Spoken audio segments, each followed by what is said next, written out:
Welcome to the Just Women Sports podcast, where we talk to the biggest athletes in the world about the untold stories behind their success.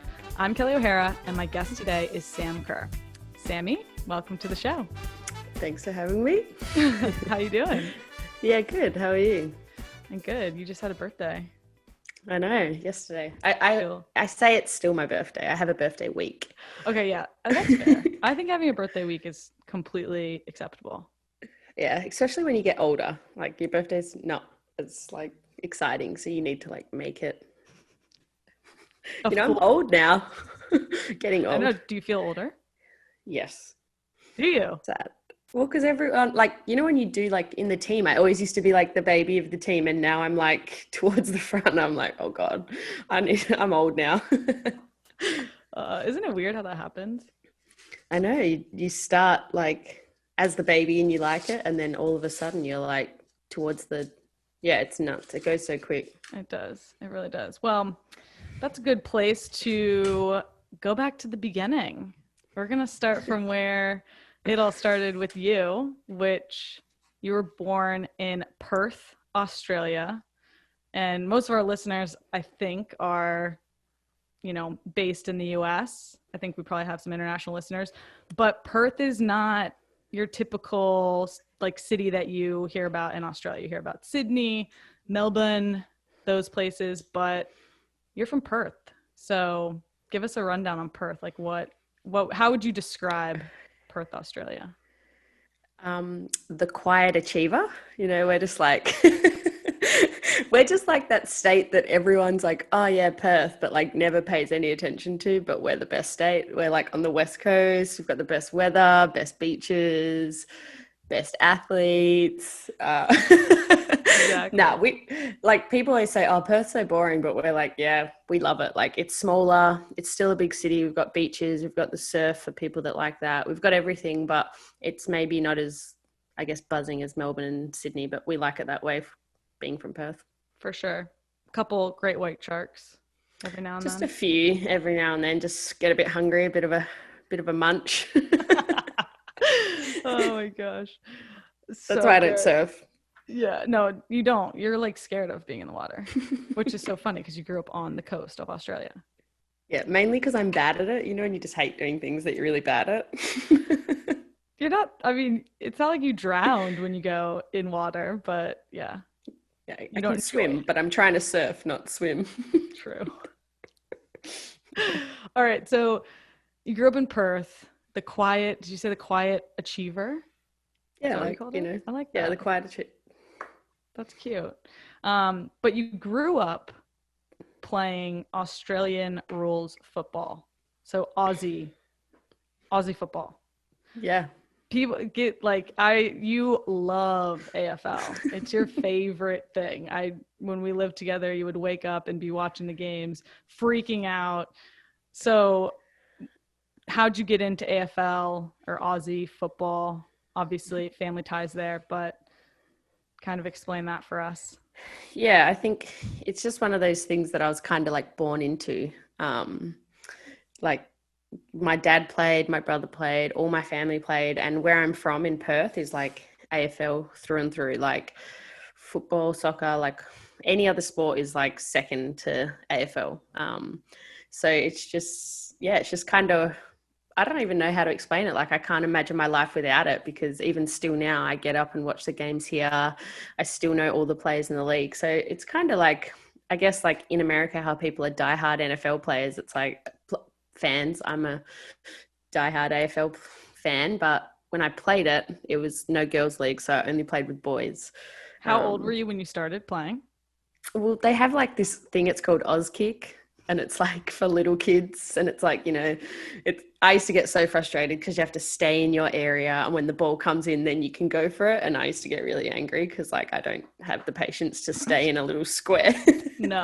But yeah, I was probably like 5 or 6. Yeah, I was really young. And you started with the boys? Yeah, I played only with the boys. And some boys didn't know you were a girl, right?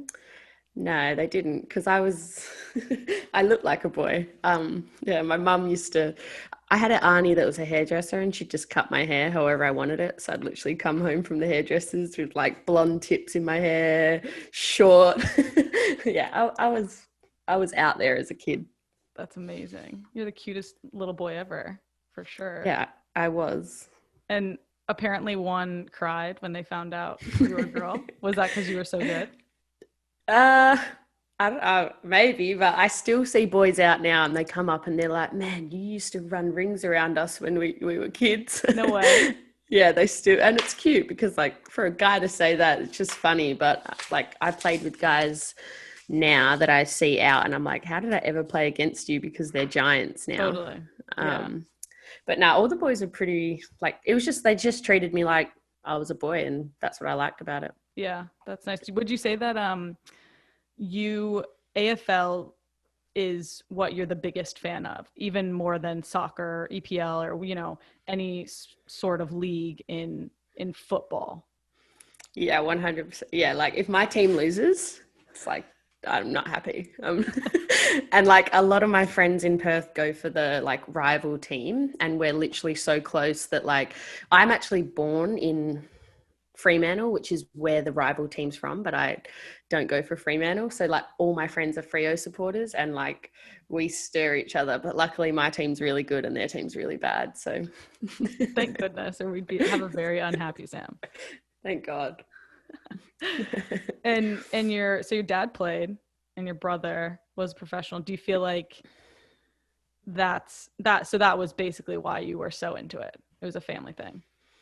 Yeah, it definitely was a family thing. And like we've like, you know, when you play like indoor soccer or something in your house, like we were always had the footy trying to snap it in the house. Mum used to hate it, but yeah, I've just always been ingrained in it, I guess. And then when my brother played, I was young. I was like 8 to like probably 18 when he played. So like being a young kid growing up, having your brother as a professional athlete, that was like awesome, you know? Totally. It's like having a brother in the States in the NFL or the NBA or something like that. It's like, wow, it's like, that's what you want to do. It's like your hero playing and then he comes home and it's your brother. So it was just footy for me. Yeah. That's so cute and awesome. Yeah. Can you explain a brief description of AFL or Aussie rules football for people who don't know? Okay, so everyone always says, is it rugby? And I'm like, it's not rugby. You cannot throw the ball. You can hand pass it, which means you put the ball in your palm and you hand pass it. And or you can... so because it's podcast, people aren't going to see you. I mean, maybe in a video, but so like you put your hand out, and hand pass means you basically like punch the ball out of the other hand. Yeah, punch the ball. Okay. Yeah. And then like if you hand pass, it's always play on, so you can always be tackled. But if you kick the ball to someone out of your hands, so you like have the ball in your hands and you drop it and kick it, and they catch it, you have like time to go back and set up and take like your kick. So it's very free flowing, because like if someone touches it, it's play on. And then there's obviously 4 goalposts. If you kick it between the 2 big ones, it's 6 points. If it goes anywhere on the side, it's 1 point. And then you have to kick it to score. You can't run it in to score. Yeah, you have to kick it. Okay. No touchdowns, no tries. Kick the ball through the big posts. So crazy. It's really fun to watch. I mean, I've watched a couple games with you, and it's definitely intense. It's intense, yeah. There's a lot going on. Like, it's kind of like in NFL. Like when I first got to America, I was like, there's so many rules and like so much to know. You don't get it. So, but after years of watching it, I finally understand. And even now I still ask Nikki rules, or like, I don't agree with heaps of rules that you guys are just like, oh, that's the rule. And I'm like, well, that's a stupid rule. I know. I feel like you always watching NFL, you're always like, wait, what? But it makes sense. I mean, I feel like a lot of Americans don't even understand the rules of NFL, which is funny. So you were an Aussie football kid growing up and you hated soccer. Is that true? I didn't hate it. I don't know. It probably kind of has the same stigma in America. It's seen in Australia as a sport that it's got no grit. It's kind of like people don't appreciate it for what it is. They don't appreciate, like now I play football, soccer. I'm like, oh my God, that's like, they didn't score a goal. And my mum's like, how boring. And I'm like, oh, but it was such a good game. Like we appreciate what happens in the game. But in Australia, even now, like people hate that people roll around on the ground when you watch men's games and all that. And it's kind of seen as a sport, like, don't know what word to use that can be used on this, but you know what I'm trying to say. I know what you're trying to say. So at what point did you change your mind and get into football, right? American, not American football, but world football, soccer. Yeah. It wasn't up to me. It was like just after I'd turned like 11, I started to get like, the boys started to like grow up a lot. And like me being a young girl, I kind of was still tiny, you know what it's like. So the boys, like the first half of the season, they were like my size. And then the second half, they were like huge, you know. And I think I came home with like a blood lip and a black eye one day. And my brother, being protective brother, and my dad, they just kind of, they spat it. They said, this is not happening anymore. Like wanted to go down there. And so then my cousin was playing soccer and they just said, all right, you're going with him. We were really close at the time. And they just kind of said, it's getting too rough, too dangerous, which is probably true. Like I see some of the boys out now and I'm like, how did I ever play against you? Like you guys are freaking huge. So it was not really up to me. It was kind of like, there's no women's leagues at that point, so you got to go. So were you excited to try soccer, or was it was more so like you said, it was forced upon you and it was your only option? Yeah. I mean, I still played netball, which you don't know what that is, but that's like for people that don't know what that is, it's like a girlier version of basketball. You can't run. So I played that and I did like little athletics still. So it was the only real contact sport that I could do. But I definitely wasn't excited. Like I tried every position under the sun. In soccer? I tried playing as the goalie, like everything. And then because I was fast, they would just like shove me up top and got rid of me up there. But and like I went from being like one of the best in my team to like being the worst in my team. I was so bad because like it's a different skill, you know. So totally. As a kid, and then like I didn't like watching soccer at that point. I was like, oh, this is boring. Go watch. I'd literally go play soccer, train for soccer and play, and then go home and watch AFL all weekend. So it wasn't like connected to my interests at that point. For sure, makes sense. So you started soccer at 12. Which is late, and you debuted for the national team at 15. That's just insane. And for somebody who is like not even really interested in it, you're just like, oh, this is an activity that I can do. And my brother and dad made me go play soccer. So how did you make the jump from being introduced to the sport? You say you're terrible and you tried every position, to at age 15 you're wearing your country's jersey.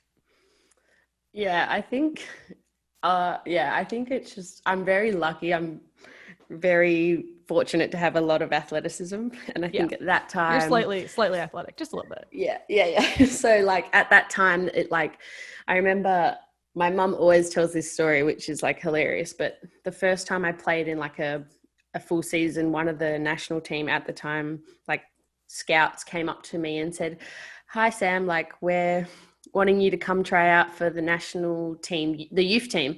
And I said, no, that's okay, thank you very much though, and walked off. And my mum's like, what? And I was like, I don't want to play. I never want to play it seriously. I'm just having fun. And the guy was like shocked, and mum had to come back and be like, no, like come speak to him. But I just had never any plan to do it seriously. It was always just for fun. And then I think it just escalated really quickly. Like I went to my first like under 17s camp, and then from that they pushed me up to the 20s. So I was doing 17s, 20s, and then got my call up for the national team. But it's crazy because I never thought I'd do it seriously. So mum and dad were like, not even there for my first game, like no family members, because I was like, oh, don't worry, don't come, I'm not going to play.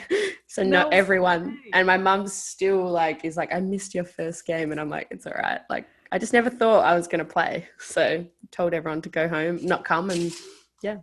Oh my gosh. So do you, even at 15, when you get your first call up, you play in your first game, does that trigger something in your mind of, oh, I can go really far in this? Or is it still, oh, it's just fun. You know, I played in a national team game or whatever. Was it like I can actually do really well in this, or you were still enjoying yourself? Nah, yeah, I was still like, I remember that night when they told me that I was going to be on the bench, I was actually upset because I was like, dang it, I meant to be going to 20s camp. Like the 20s were meeting up and I was only staying for a training like player. And then they told me I was staying on, and I was like, dang it. Like, and were all your friends on the 20s? You wanted to go? Yeah, all my friends, all my friends were on the 20s, and I was like comfortable there.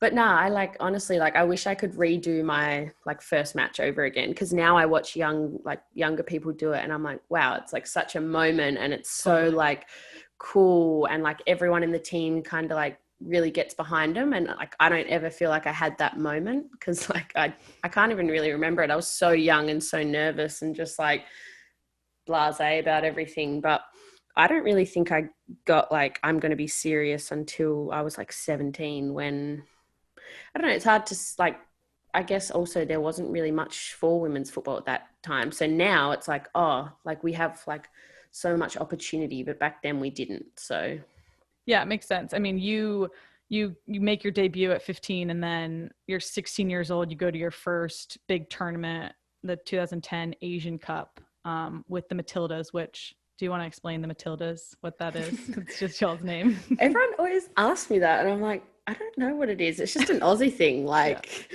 we all have these names, like rugby teams, the Wallabies, The like Wallabies. That's so cute. yeah, like it's just an Aussie thing. I think that New Zealand does it too. They probably copied us, but I don't know. It's just our name, but I don't really like it. Like I just want to be called Australia sometimes. Like everyone's like, oh, how are the Matildas going? I'm like, we're Australia. You don't want to be like you don't want to be a cute animal. You just want to be. I think a Matilda's a bag. It's What? like, I know, I think it's a bag that like a girl takes on her back. It's a No, Matilda. I thought it was a. No, really? I don't know.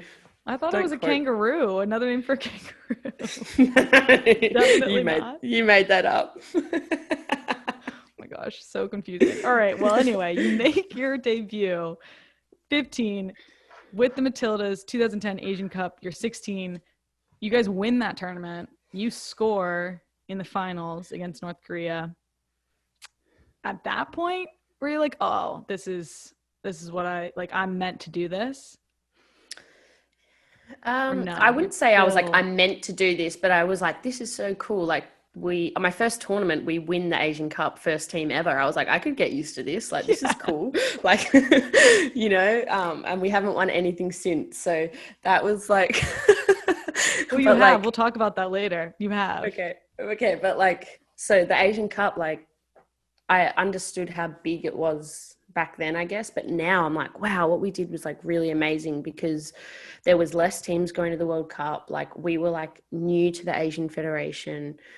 Like Japan was so good, South Korea was so good, and China was so good that like it was really amazing like to be a part of. But I still was like, oh, this is so cool. Like it's not that I didn't think I belonged, but I just thought I was like going along for the ride, if that makes sense. Like I never was like, oh yeah, this is me. I'm going to become like, yeah, I don't know. Become Sam Kerr, basically. But I feel like that's kind of you in a nutshell. You're so chill off the field, but and kind of just go with the flow. But then on the field, you're like a cold-blooded killer. So yeah. No, yeah, I feel like that is me. Like even now still, I'm like, oh yeah, like that's cool. Exactly. You're so. Oh my gosh. So that's 2010, win the Asian Cup. 2011, you go to the World Cup at 17. That's so young. That's insane. So, and you are one of 7 that go on that roster that are under the age of 20. Caitlin Ford is on that roster. Emily Van Egmond is on that team. And you guys are now the veteran core of the Matildas that you don't like being called.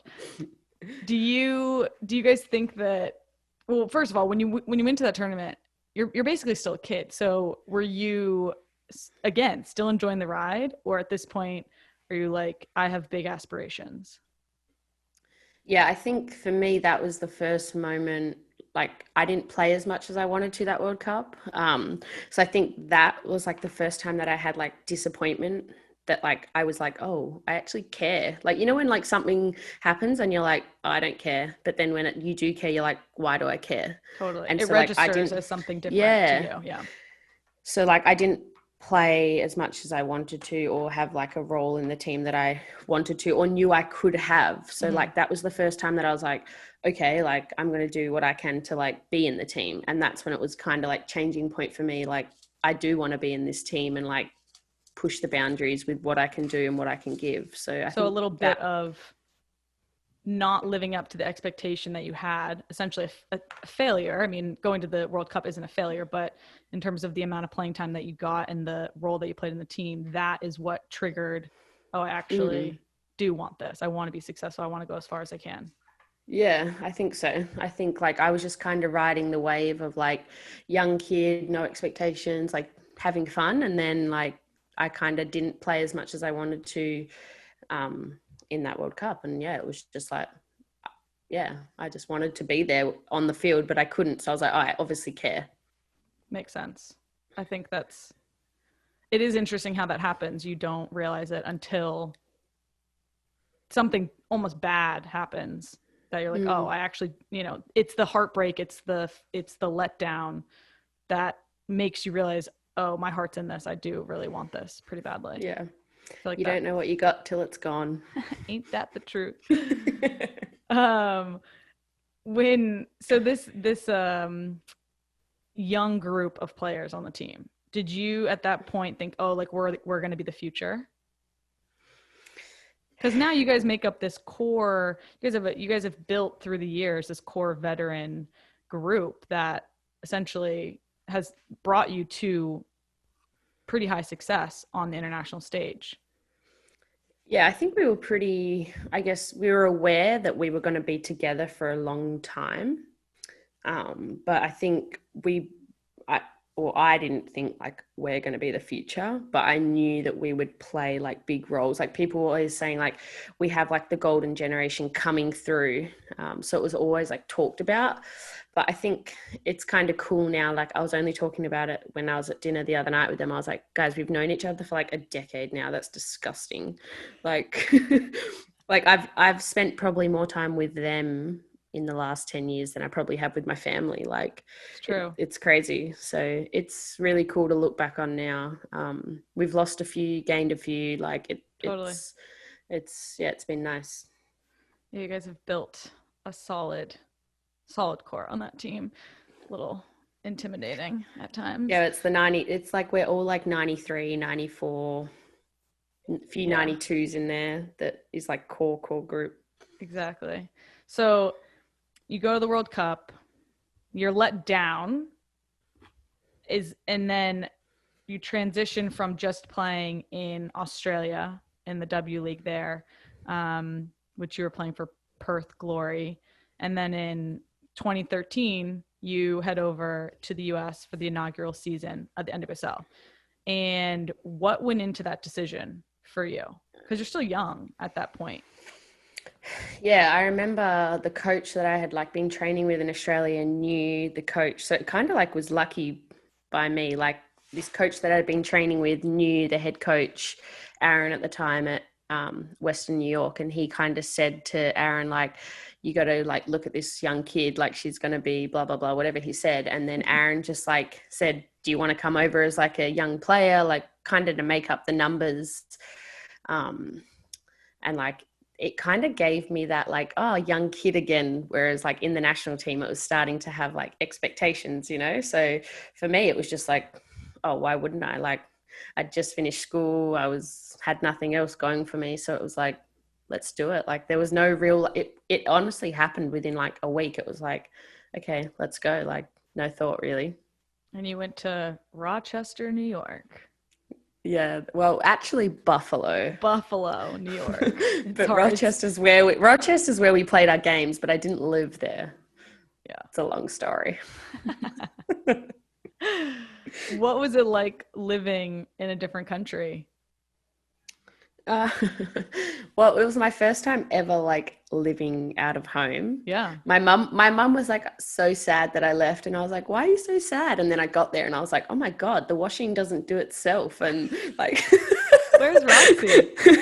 Yeah, I was literally like, oh God, like I didn't think of the things that I'd have to do. And like, it was daunting. Like, you know, the first few months I didn't really feel at home, you know. It's like, oh, I've got to get used to. Luckily I had 2 teammates that had just moved out of college that I lived with, but yeah, I was young and all those girls were like 22, 23, so they had like years on and like had lived out of home with college, so they probably think I was really weird because all I would eat was pasta and sauce. So Vegemite. Yeah, if they're listening, I'm not that weird. Oh my God. So how was the first year? Obviously off the field is a significant transition, but how was the transition on the field playing professional soccer in the US and probably being the youngest player on the team? Yeah, I think I was the second youngest in the league. Caitlin was the only one younger than me. But yeah, it was good. Like I felt like I went back to being like the kid with no expectations, and then I really thrived off that at the time. So like, I think like I don't know how many goals, but like for a young person, I feel like I had a good season. And I mean, I was playing with some of the biggest players in the world at the time. I think Abby had just won like World Player of the Year or something. Yeah. So, and then there was like Carly and there was a few Spanish players. So we had like a big team, but I feel like I adapted well. But like I said, I thrived off being that like kid with no expectations. I wasn't probably as consistent as I would have liked to have been, but I was also 18. So, I mean, I loved it. I remember Abby and Carly both spoke. I didn't know very much about you at that time. We didn't know each other. I just knew, you know, this young Aussie player was over here, and they both spoke very highly of you and just, you know, how athletic and like you're just this intense threat in front of the goal and almost like this raw talent, you know. You'd only been playing soccer for 7 years at that point. But you had accumulated a lot of experience, but it's just, I don't know. I still think your story is crazy in terms of how quickly you went from getting introduced to soccer to succeeding and being who you are today. But, so you know, you're in the NWSL, you're young, you're living in another country, a couple years go by, and we're going into the 2015 World Cup. But before that, you have a really bad knee injury and you have to get surgery, and that it wasn't even clear if you were going to be able to play in 2015 World Cup. So walk us through that. At, you know, when did the injury happen? When did you have the surgery? And what was that rehab like getting ready for 2015? Yeah, so it actually happened when I was playing in Perth in the semi-final. Oh no, the game before the semi-final. So our team was the best all year. We hadn't lost a game and literally got injured in the last game of the season. And just then, not to interrupt you, but for people listening, you for a long time, or you know, majority of your career, you'd play in the NWSL and then you'd go home and you would play in the W-League in Australia, because the timing lines up where you can play the season in the US and then you can go play the season, and it's almost like 12 months of soccer. So you're back playing for Perth in 2014 leading into 2015. Yeah. So it's weird. Like nothing really happened. I just felt like something go in my knee and I was like, oh, that felt weird. And I tried to keep running and like, I got like immense pain in my knee and I could tell something was wrong. Got a scan, had like a really big hole in my cartilage in the middle of my knee. So I got like a crazy surgery it's called microfracture, where they drill holes into your knee. It was in a brace, non-weight bearing, for like 8 weeks. And the World Cup was like, this was in like, I think it was like October or November. So it was like close to the World Cup for a knee injury for like what I was having done. So I was 8 weeks non-weight bearing. Like when I got out of the brace, I was like, oh, cool, I'm going to walk. And I literally couldn't walk. Like I didn't trust my leg to like hold me up. So literally I moved to the east coast of Perth, went to like our Olympic training center. I used to have one too. And I spent 10 weeks there, literally every day, twice a day, just like rehabbing. It was like really mentally draining, but like I knew that would be the only way I made the World Cup team.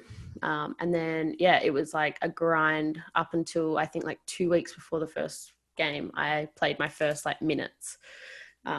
It was really, really close. And like I felt like I had like the best support staff around me, but there was like, if I had one hiccup, it was like, that was it. So it was quite stressful time.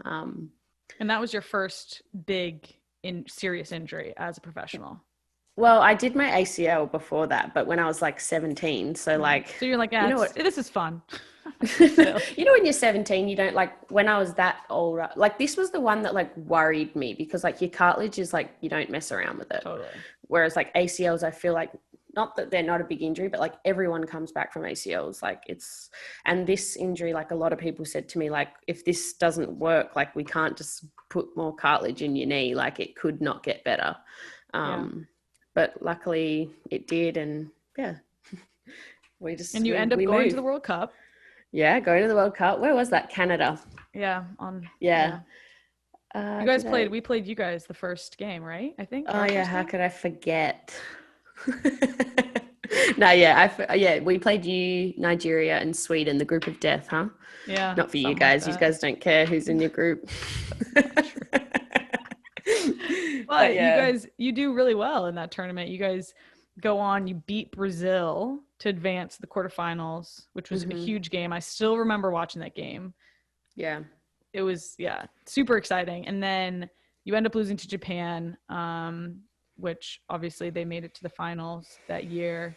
But for you, you're coming off an injury, but this is your second World Cup. Did you have the same expectations as you did? You obviously had different ones, but because you're injured, were you like, I still have these expectations of myself to play this role? Or were you kind of like, I just hope I'm there?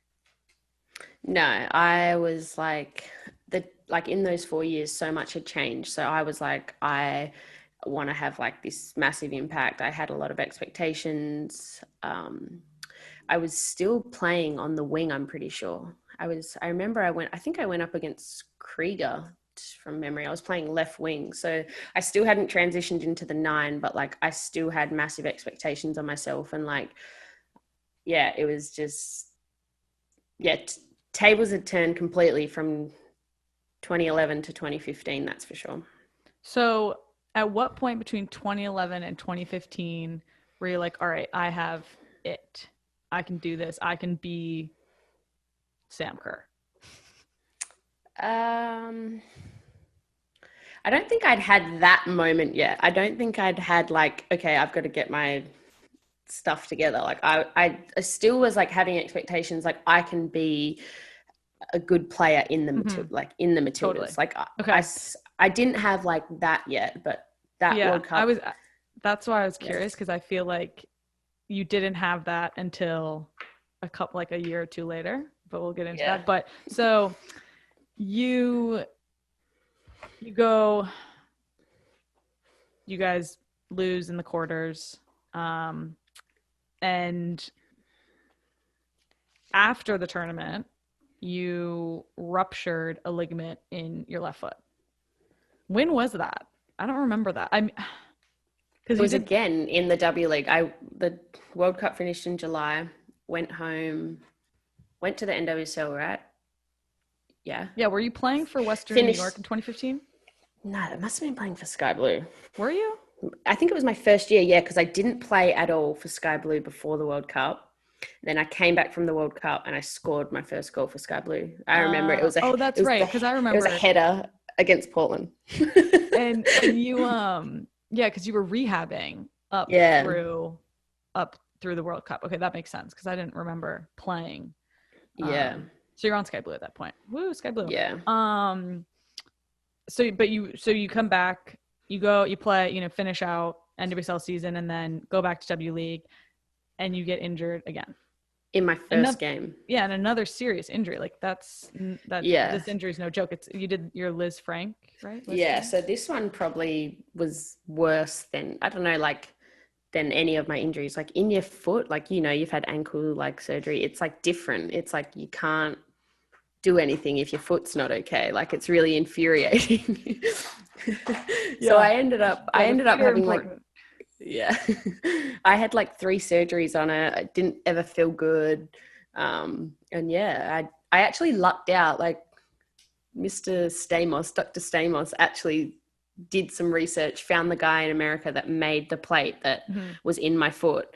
And he was like really cool. He was excited that like someone that was going to the Olympics that next year was wearing his plate. So he was like really interested. So he was like really helpful and said like, you need to get the plate out immediately. So literally within 2 days, like Stamos had me in hospital and I was getting the plate out, and like that, my foot felt so much better. But that took like 7 to 8 months again. So it was, and I felt like injured back in November. And then I still remember you making the decision to get the plate out. So for people who don't understand this, can you kind of explain what the actual injury was? So it's like a ligament on the top of your foot and it connects 2 big bones together.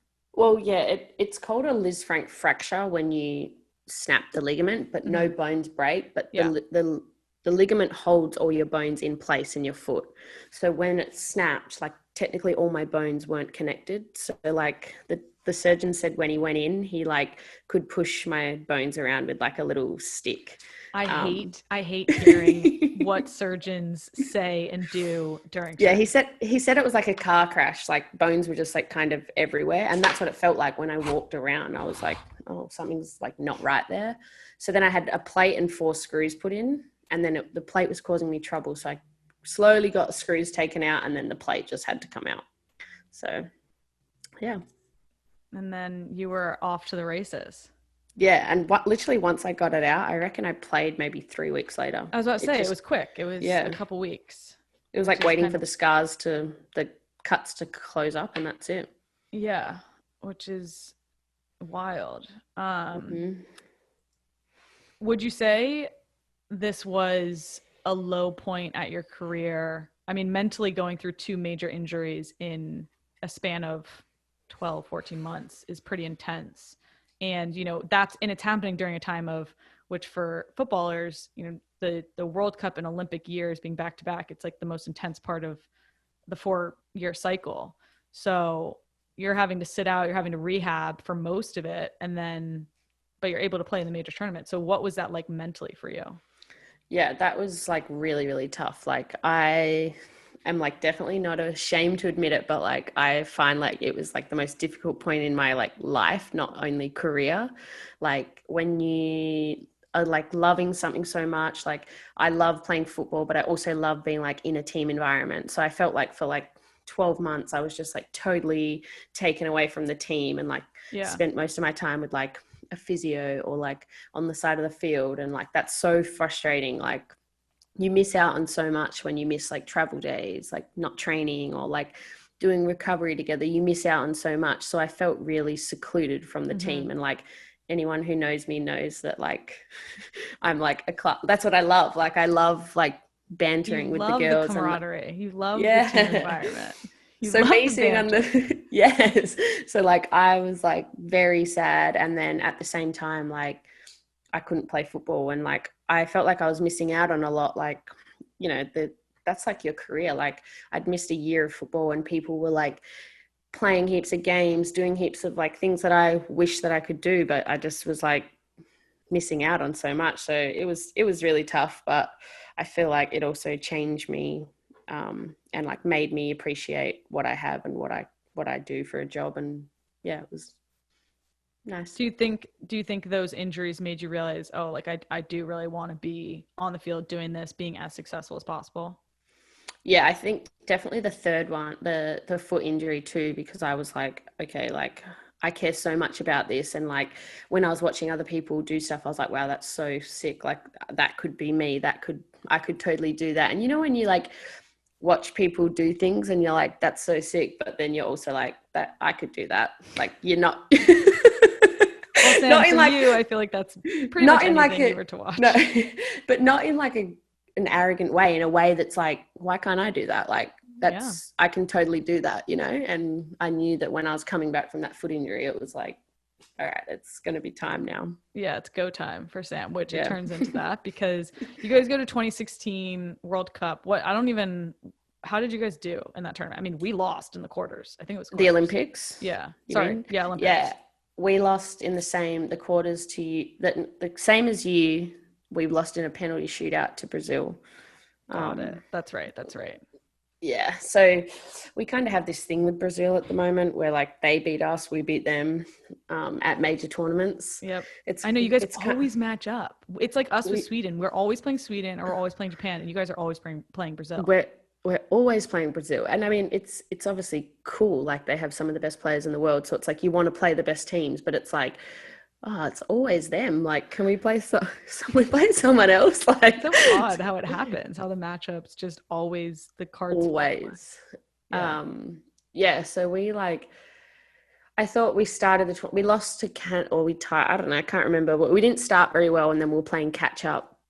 And because the squads are smaller in the Olympics, we just like ran out of legs. We had a lot of injuries. We were just playing catch up. You know, if you don't start well, you kind of always like playing catch up. You have to play your best team every game. Whereas we felt like if we had started well, we could have maybe rotated a bit more. Makes sense. Yeah. But yeah, we didn't do bad, but we just died in the end. Yeah. I mean, I feel you. But I feel like this is where it gets good. Not that it hasn't been good up to this point. But you know, you have the Olympics, you have these injuries, you overcome them. And I think that it kind of flipped a switch in your mind where you realize like, oh, okay, I want to make the most of my career when I'm on the field, because I've been sitting out for, you know, basically the last 2 years. 2017, Sky Blue season, you absolutely crush the league in scoring. The game everybody remembers, which I will never forget. We're playing Seattle. I guess they're OL Reign now. And we're down 3-0 at halftime, which is just like, ugh. I was about to curse, but I won't do that. And we're like in a place in the table, in the standings, where we really need to win this game. And it's kind of like, if we lose, we're done for the season. You come back and you score 4 goals in the second half, and which is an NWSL record for goals in a game. And we win 5-4. It was insane. Do you feel like that was a statement game? Do you feel like that was your turning point? Like, oh my God, I can do this. Like, I'm freaking good. No. I actually feel like it was a game before that. Which one? Okay, it's kind of crazy, but back then, remember Becky? She was like bossing everyone, and we played Kansas, and we needed to come back. Yep. And I actually think you played the ball to me, and I headed it in, and we came back 2-1, and it was like. And I think we were down a player. We were down a player, and we were down 1-0. We came back a player, and we won. And it was like, oh my God, if I can do that against Becky, like, why can't I do that every weekend? Like, Becky was like, no one was getting past her. And it was Kansas. Like, Kansas was like, you know, and I always say, like, that Seattle game, like, in the change room, I don't know how you felt, because I know how you get when you're in your little zone over there. But I never thought we're going to lose. Like, I was just like, we've got this. Like, we're going for it. And, like, I feel like...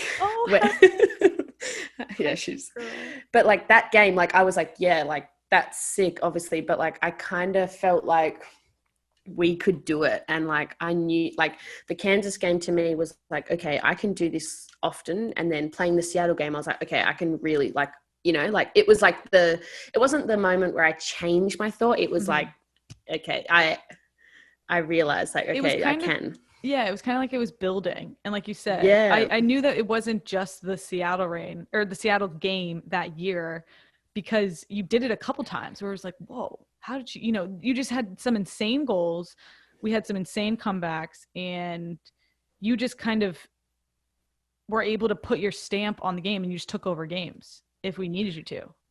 Yeah. And I feel like, again, maybe Which we I always thrived. needed you to. Well, that's what I was going to say. I feel like we thrived on, we were the underdog always. Totally. And like, if we had just won the games that we should have won that season, we would have been like second, but we always lost. And then like, we're down 3-0, we'd come back and do some like, we shouldn't have beat Seattle that year. Like, they were one of the top teams, Yeah.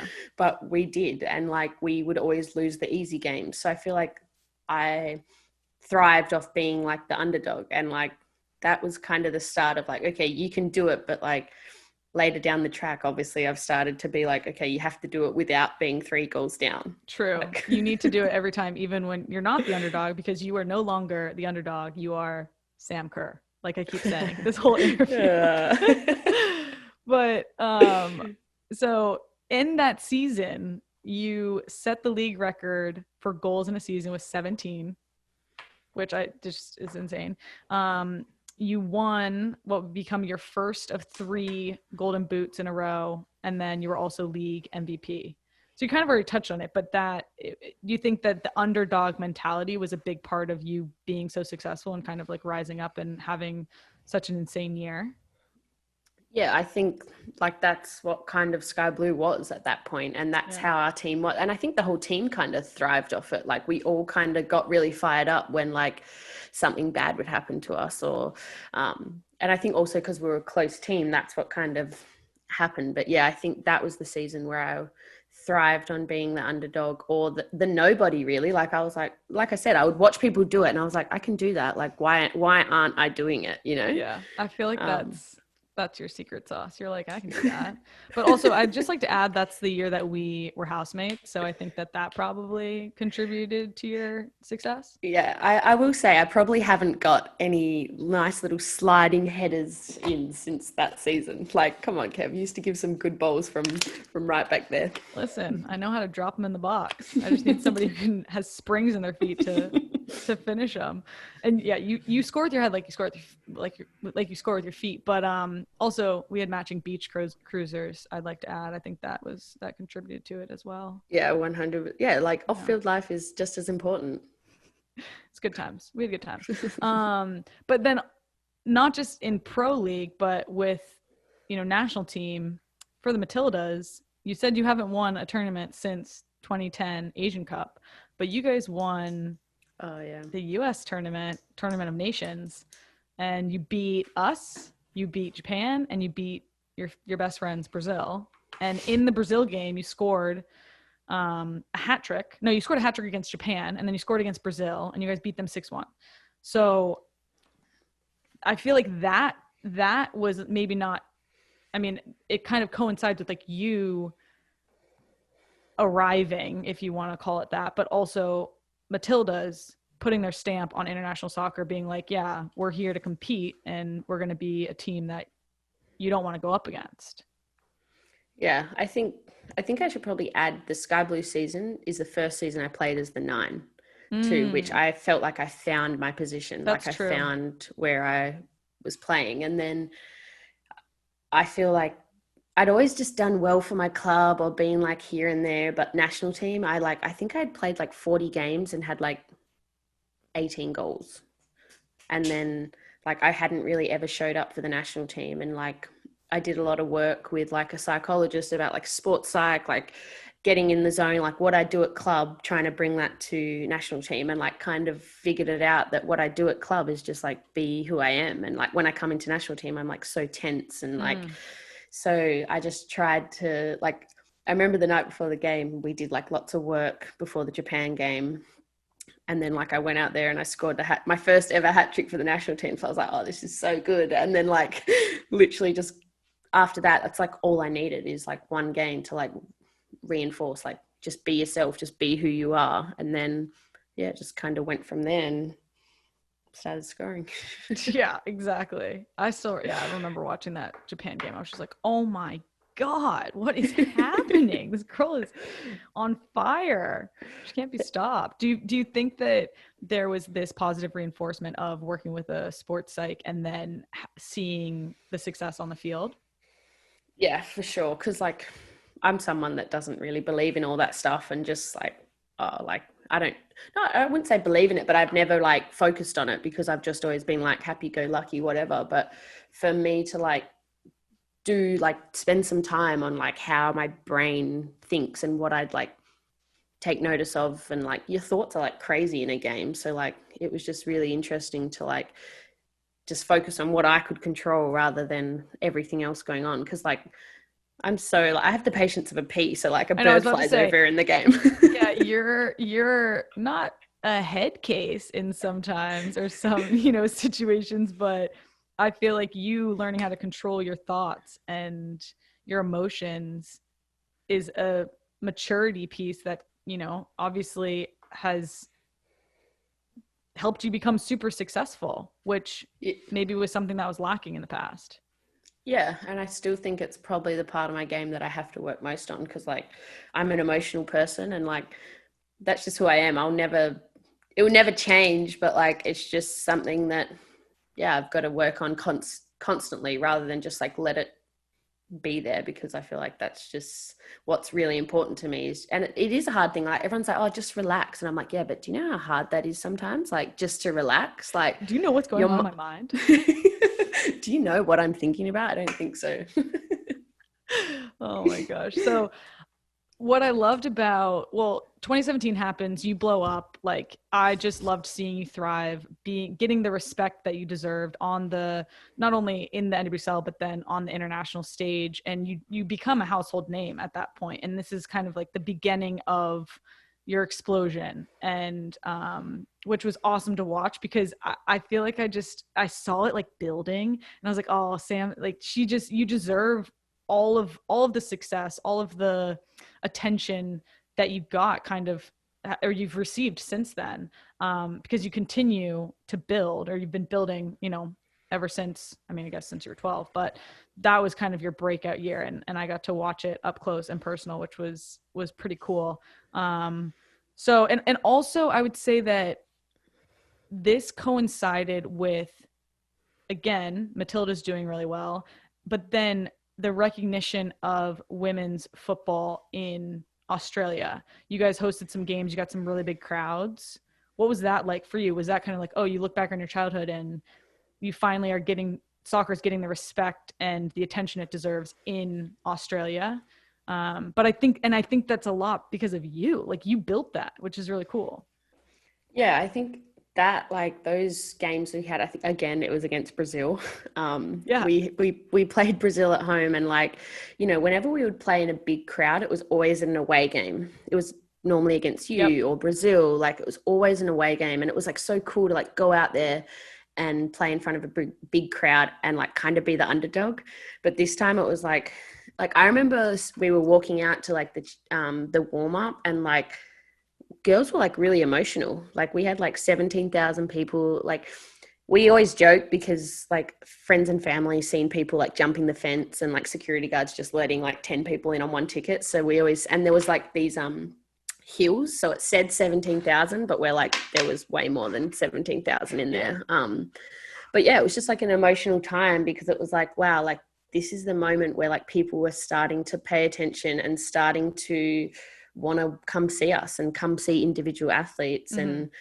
And yeah, I guess the current players had a lot to do with that, but it was like building for so long. Like I remember when I was like 15, people would talk about like getting crowds and blah blah blah, and I was like, yeah, there's no way. But like that was their dream, like Totally. so it just, yeah, it was really cool moment to be a part of. And I think it's, the Matildas now have done so much to like grow the game, and like we kind of feel like now we're household names, like you said. Yeah, which is awesome. I mean, as a fan of you and just in general, like women's football around the world, it was really cool to watch that momentum build, and then to see just how successful you guys were back home, Yeah. which is And I think, super important. yeah, and I think when you have that type of like I guess people coming and seeing you and doing all that, then you get like people investing in the Matildas and like sponsorship coming forward, which has then elevated our game to a new level. So it's just been like this huge like ripple effect of like the Matildas growing into this like brand now. Like the Matildas aren't just a football team in Australia now, they're like a brand. Yeah. Okay, so 2019 World Cup. What were you, where was your head at going into that? What were you thinking? Yeah, I was excited. I'd had like no injuries, I'd had the prep that I'd wanted the last two World Cups. I felt like we had a pretty solid team. We had an amazing coach. I felt like everything was going in our favor. I think, yeah, I was excited, but at the same time, like there's no denying I felt a lot of pressure from like home, not as in like my family, but like Australia in general. Not personally, but also as a team, like they were relying on us now to do well. And we'd never had that at a World Cup. It was like, oh, we could be the dark horse, but now people were like, okay, the Matildas should do well. Do you feel like you like that pressure?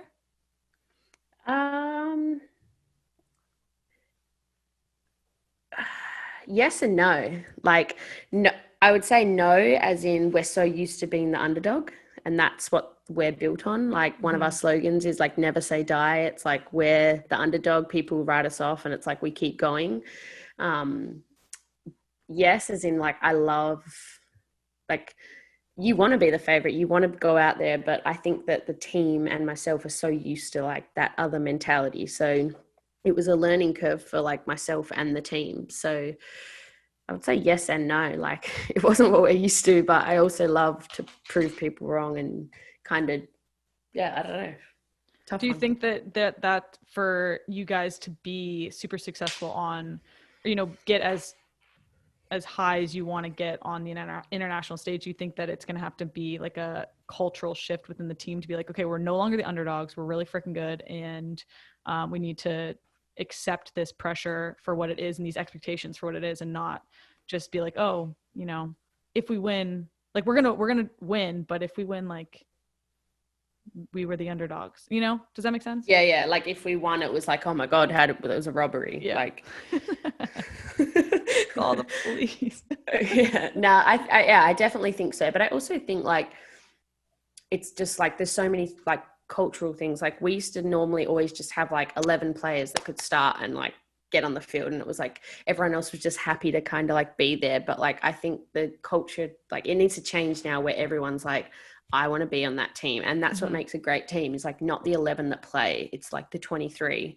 Like every single, like people say, oh, that's not true. I'm like, no, it's 100% true. Like if you don't have your 23rd player pushing the first player, then like you're not going to win. And I think that for us is like massive. Like we need to be like, it's not like arrogant, but we need to have that about us. Like we're playing a team, we're not going to win 1-0, we're going to pump 5 goals by past them. And still now we struggle against like teams that maybe are ranked less or like higher than us. We still struggle, but then we like come out against a big nation team and play well. It's so true. Very interesting. I'm not going to ask you any more Matilda questions because I don't want to help too much with y'all's success. But so in the 2019 World Cup, like you are basically one of the biggest names of the tournament. You come back 2-0 down against, again, Brazil. You win 3-2. You score 5 goals in the tournament. How do you feel do you feel as a whole that was what you not expected out of the tournament, but were you happy? Like what was leaving that? How did you feel? Yeah, I think with how it ended, I felt pretty terrible. And I feel like that was a crappy question for me to ask, because it's I know what you mean. Like how it ended, I felt like pretty terrible. But then like I still like as the player I am, I always look at the chances I missed, and I'm like, dang, I could have won the freaking golden boot if I just had to finish those 2 easy tap-ins at the back post. Like, what the Like, that's how I feel, you know? Yeah. I played 3 less games than these girls, and if I just had to touch those balls in, dang, I'd be holding that freaking golden boot up. Exactly. Oh my Like, but that's how you know what I mean? Like, that's how I think. Like, I'm not sitting at home going, oh, I scored 4 goals, I'm so good. I'm sitting at home going, dang, like, we could have beat Italy and been not chasing the whole World Cup if I just had have taken my chances in the first few minutes. Like, and I think that's always the way a tournament is when you don't finish where you want to finish. For sure.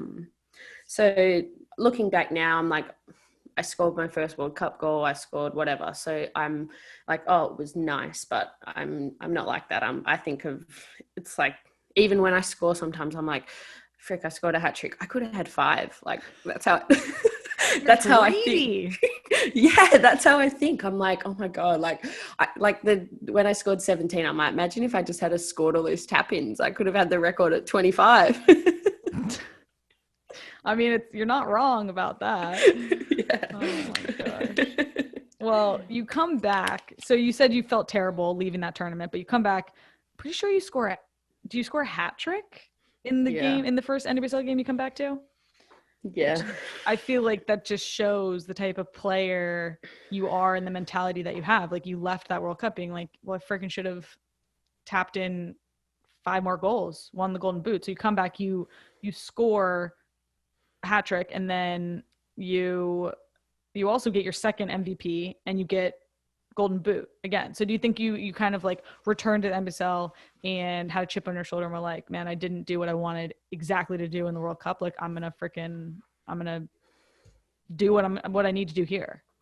Yeah, for sure. And I think, like, after the World Cup, I kind of, like I said to Rory, I just need some time away from football. And I was like sitting on the beach in France, and I was like, oh my God, nice. I need to go play football. Like, and I changed my flight, and I was like straight back to Chicago, met them in, I got to Orlando. Right? I didn't train. I just went straight from there. Like, and I was like, jersey in the airport bathroom, and I don't think Chicago had scored the whole time I was at the World. Yeah, I was gone. So I was like, I just thought, like, I've had such a bad tournament. Not a bad tournament. I always say that, and everyone's like, you scored 5 goals. I'm like, yeah, I just like had bad feelings, and I was like, thought I needed time away from football, but then realized, like, okay, I need to like get back in the groove. And I went back, and it was the best thing, like, for me. Like, I just like reinforced like my brain, like, okay, that's not going to define who you are. And like, just had to get back out there, and it just kind of went from there. Keep crushing, get an MVP, get a golden boot. You guys lose in the finals, which obviously I feel like Chicago needs a championship. but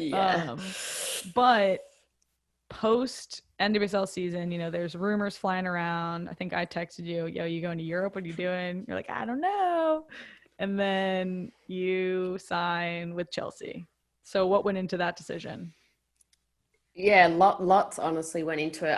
I was talking about going to Europe for a few years, and like I was always umming and ahhing, I don't know. And then like this year, that year, I was just like, I think I want to do it. And it wasn't about like leaving or whatever. It was more just like I felt like I had done what I'd given what I could to the NWSL, and I was like, I want to be challenged in a whole new way, football wise. And that was the main thing, is like, I want to be challenged in a different way. Like, it's just different football here. It's like, everyone always asks me, oh, why is it different? I'm like, I just can't explain it. It's just different, Yeah.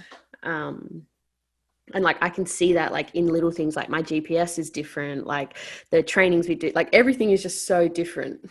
Totally. I was talking to one of our players who's over there, and she was saying it's way less transition, practices are longer, but like less intense. So what do you think the biggest difference is? I mean, I know you just said, oh, I can't say it's just different, but like, if you could, what would it be? Yeah, I think I definitely agree with there's so much less transition here. Like, and that's what I'm really great at. Like, I can transition all day long. So that's why it's been off of transition. Yeah. So that's why it's been a challenge for me, because I've been challenged in like doing something that I'm not as good at, which is like holding the play up and like all that type of jazz. But I think for me, the biggest difference is like training here is like super, super intense, and like everything goes into training. And that's what I've like realized here is that like maybe sometimes the training can be harder than the game. But like I feel like I'm getting better every day because everything matters here. Like I have a million meetings and it drives me nuts, but like I also am seeing results from it. So I'm like enjoying the process. I think the transition is definitely the biggest football difference for sure. Makes sense. And that people in England will snap you. Like as in fans? No, on the field. Like in training, if I seen someone tackle someone like that in America, I think their life would be over. But here people just go, it's like people just go through each other and like in training. So if I come over there, I need to tape my ankles really tight. Yeah, really tight. And wear shin guards like all day. So do you wear shin guards at practice? No, I don't. But I was about to say, you still don't. I don't, but my first day here, I got like a big like cut down my leg and like it's just English football. Yeah, it's really gritty, like hard-nosed. Yeah. Freaking take them out at the ankles. That sounds fun. So obviously your first year with Chelsea was weird. I mean, COVID hit and there's a big pause, but now you guys are, I mean, I guess you're not, you went over in January, so you kind of had like a half season left. But you're starting your first true full season with Chelsea. You'll be in Champions League as well. What are your personal expectations for the year, would you say? Yeah, I mean, obviously we have so many tournaments. So my first goal every season is to just be healthy. Like first and foremost, always just want to be healthy. But like it's going to be tough. There's going to be times when I play. There's going to be times when I'm disappointed I'm not playing. I think if we go to like the semi-final of every tournament, which is FA Cup, we play like 50 club games. So I just want to have like the biggest impact I can have on the team. I know as a striker, like I'm expected to score goals and I obviously want to score goals, but like there's so much more to that now. So yeah, I think I'd like to bang in 20, but I was about to say, you just want to bang in golazos and like, call it a day. Yeah, that's what I'm here for. I'm not here to freaking bang sit in the mid block. Take your shin guards off and, go have a beer. Or vodka soda. But all right, so I'm excited to watch you in England, although I wish you were still over here in America, but it's fun to like follow you over there and watch your success. So I expect some bangers. But just to wrap things up, which we kind of talked about it earlier in terms of the explosion of women's football in Australia, those games in 2017. And then you have last year, a few months after the World Cup, you guys signed a new CBA, which guaranteed equal pay between the men's and women's team in Australia, which I feel like is huge. Because I feel like maybe back in, there's at one point when we lived together, you were asking questions about CBA, negotiating, that sort of thing. So what do you think that's a really big step for you guys in terms of building the sport in Australia? Yeah, for sure. I think it's really important, not only for the teams, but for the team, but for the individual. Like what we want is for girls to be able to give everything to football and perform at the highest level. And then for us, it's like, people see it as like, oh, you don't get as much whatever as the men, you can't get paid as much, but we see it as like, well, if you give us this, then we will get it to that. For sure. And we're really lucky. Our men's team has been like so great, so supportive, and like they see, I guess, the vision that we see for the Matildas. They were super supportive publicly, coming out and and also like they they took not a cut, but they gave us more of the percentage so that it could be equal, which was like really great. And like all the men's team players were like really like, yeah, supportive. So I feel like for us, it's like what we needed to like have no excuses now. Like now it's like there's no excuse. Like girls have to be doing what they can. And I think that's why you see so many girls over in Europe right now, is because like they need to be playing full professional all year round. And lots of girls were just staying at home. So now I feel like there's no excuse for us to not get to where we want to go. And investment is really important in that. Like it's super important. Yeah. And just people take it seriously. It's like, this is my job. This is my career. This is the reason I wake up in the morning, is to make my professional career the best it possibly can be. And that you have to have that support from your federation to feel that way. Absolutely. And then looking to the future, 2023 World Cup will be jointly held or hosted by Australia and New Zealand. What was your reaction to that news? Were you just over the moon? I mean, I was so nervous the whole day, and I was doing the whole, we're not going to win, because I didn't want to be disappointed. So when my like screen froze and I just heard the Australia, and I mean, like what a moment. Like I couldn't even dreamed of like getting 5,000 people at the Matildas when I first played. And now we're going to host the World Cup, and like we already have had like broke the record last year against Chile, and like I can almost guarantee that when those tickets go on sale, we'll sell out like the Sydney Olympic Stadium, which holds 85,000 people. Like it's going to be amazing that we get to play a World Cup on a home soil, but also like show the rest of the world like how far women's football has come in Australia and New Zealand. And I think we're like really proud of it. Like it's like we have created this, because you don't give a World Cup to a team that's just like, oh yeah, we just do women's football sometimes. Like we've made it like what it is. I was about to say, I feel like this, Australia and New Zealand hosting the World Cup is the culmination of all of the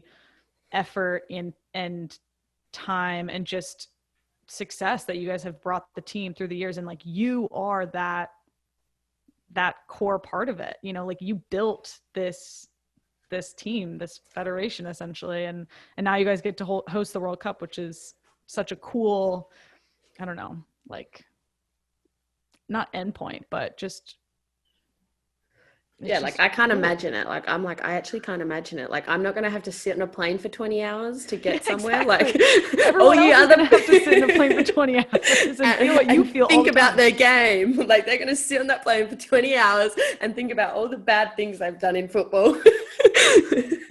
Like, oh my God. It's gonna be awesome. Like just coming out of our freaking houses and being like, there's a stadium for the World Cup 15 minutes from my home.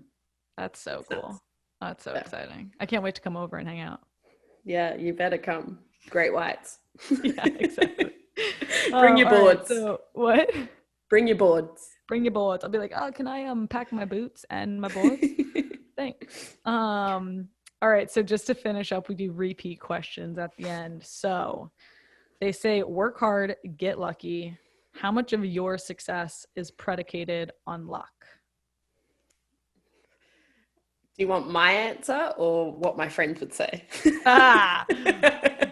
I actually think that's hilarious. What is it? My friends think I'm like the luckiest person in the world. They're like, you're touched. You're literally touched. Like you are kind of like a golden child. They just think everything I do, like we'll be playing like basketball and I'll do some crazy shot and they're like, oh, you're just ridiculous. But like a lot, like I am a lucky person. I'm not shy to admit that, but I also like do a lot of work to get what I would say 50-50. 50-50. All right, that's good. You are lucky, but I also just think that's who, like you said, that's who you are. Not lucky, but I see what your friends are saying when it's like, oh, you're playing a horse or something and you win from some stupid shot that like no one else can make. And it's like, all right, yeah. All right. So you just turned 26, right? 26? 27. 27. But I tell everyone, I wrote on my Instagram 26 and I tell everyone 26 because I'm old. 27 is so old. Yeah, but you're still a baby. So you just turned 27. you've accomplished so much already in your career. Where do you go next, and how do you keep pushing? Yeah, I think the more you kind of do, the more you want. Like, it's me being a greedy striker again, but you never get to a point where you're like, oh yeah, that was fun, I'm done now. Like, I see myself like another World Cup. I see myself scoring those 2 tap-ins at the back post to, you know, challenge for the golden boot. Like, I always see myself now at, like, I want to win golden boots, I want to win all those things, but at the end of the day, like, I just want to be a part of a team that like is successful. So with the national team, like, it's like a dream of mine to like win trophies consistently. So we have the Olympics, the Asian Cup, and the World Cup coming up. So like, that's where I see myself. I know that's really, really hard to do, but that's where I see myself. How do you keep pushing for that? I mean, it's a grind every day. And I think I've noticed that being here more so than ever, like with myself, taking myself seriously every day has like made such a difference. But also like still keeping who I am, but Sammy alive. Yeah. Still got to keep that. But I think, yeah, it's because that's what I want to do. Like, if I wake up one day and I don't want to be the best, then I'll probably retire. Like, yeah, it's who I am. And like, I don't know. I always say to people, I'll know when I'm ready to retire. And they're like, how? And I'm like, because I won't wake up and be like, oh, what am I doing today? Like, I'll be like, oh, I want to go to do this or do that, you know? Yeah. Makes sense. I think my mind will give up before my body, for sure. Really? Yeah. Oh, see, I think it's going to be the opposite for me. My body's going to give up before my mind. But maybe not. But you're like, you're a bit crazy. You're good. And your ankles are like, yeah, I don't know. I just always like feel like there'll be a point. Maybe I'm wrong. Like, maybe once I get older, I'll change. But like, I always feel like there'll be a point when I'm not chasing something anymore. For sure. Makes sense. Well, you've already accomplished so much, like I said, but I know that you're still out there chasing, and as your friend and a fan, I'm a fan of you. That's so funny. Like, I am a fan. I'm excited to watch everything that you do next. It's been fun to watch so far, and I just feel like the story of Sam Kerr is just getting started, and you're going to accomplish so much more down the road. So thanks for coming on today. Of course. Thanks for having me. I'm coming for you little USA players out there. I know you are. I was hoping some of you would just have more babies or retire or something for 2023. I mean, who knows what can happen in the next 2 years, but no. You better watch your little back, Kelley. Yeah, exactly. All right. Love you. You're the best. Thank you. Yeah, love you too. All right.